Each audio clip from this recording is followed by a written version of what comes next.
want to show you quickly a couple of case studies here. One with the moniker here of good can be fast, which again, I'm going to adopt going forward. It's a nice phrase.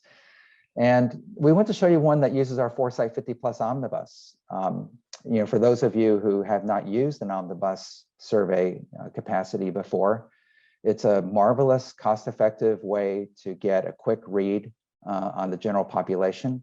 It's possible to use an omnibus survey such as Foresight 50 Plus to get results back on some survey questions that you want to field, and you get the results back within 10 days. So a lot of our customers will use this approach to pilot test some concepts before committing to a larger effort that costs significantly more money.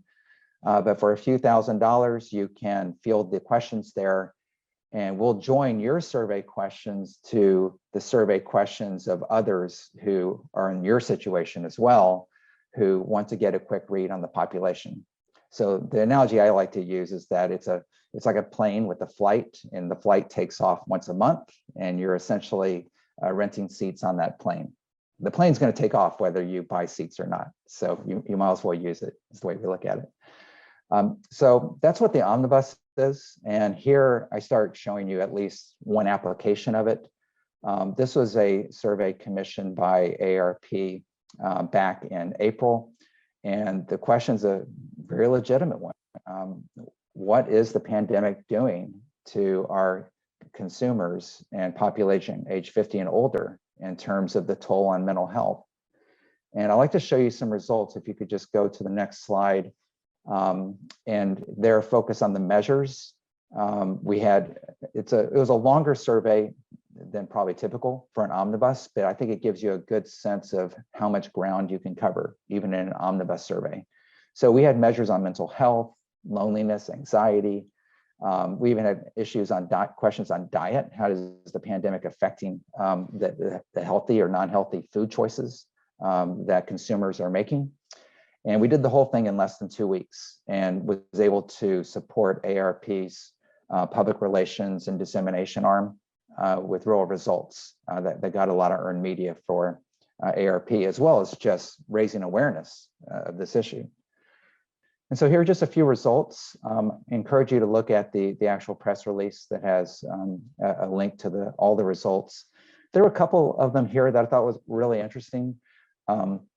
I think I'll focus on the loneliness one for a minute in that third column, looking at this result about the extent to which, compared to the pandemic, over a majority of the consumers age 50 and older actually said they felt lonelier. And it's not surprising, but sometimes when you see a statistic, it has more impact than just having kind of a general awareness that there's an issue.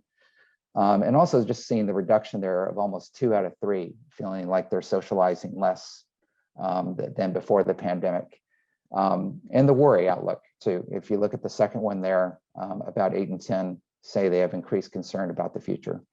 So these are just a few cherry-picked highlights from the report provided to you to give you a sense of what you can measure, and I think measure accurately through a relatively cost-effective Foresight 50 Plus Omnibus.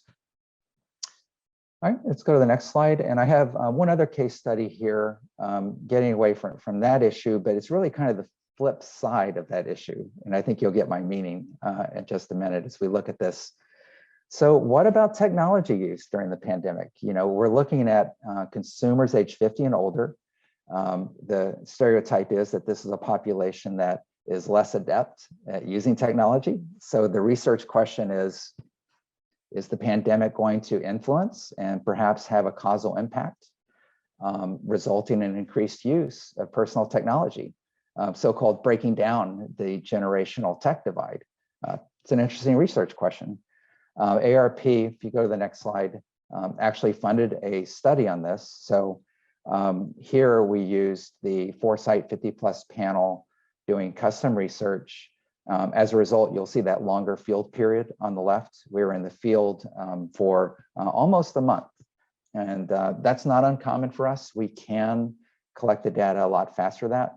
But the longer we're in the field, the more certain we are that we're representing all those hard to reach groups and have the most representative sample possible that we can deliver for our clients. You'll notice the sample size is fairly large too, almost 2,300 interviews using the Foresight 50 Plus. So this study was done with 100% probability sample, no sample supplementation from non-probability sources. And there you can see some of the measures there, particularly looking at device ownership and use and connecting with family and friends. So I think the next slide has a few results, which I thought were fascinating.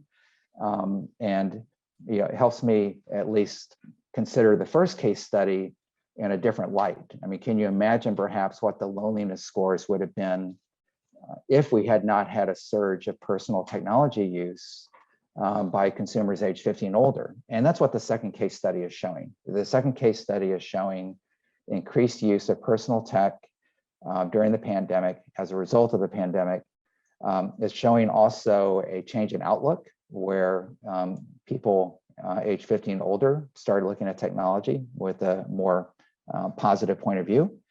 And it was shown in the pocketbook, actually spending more money on tech, which I think we all know is the ultimate measure of interest in consumer products, if consumers actually spend more money on it.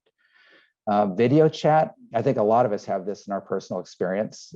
Some of the people we have in our lives age 50 and older, all of a sudden discovering what Zoom is and actually wanting to do it because they just have to see the grandkids.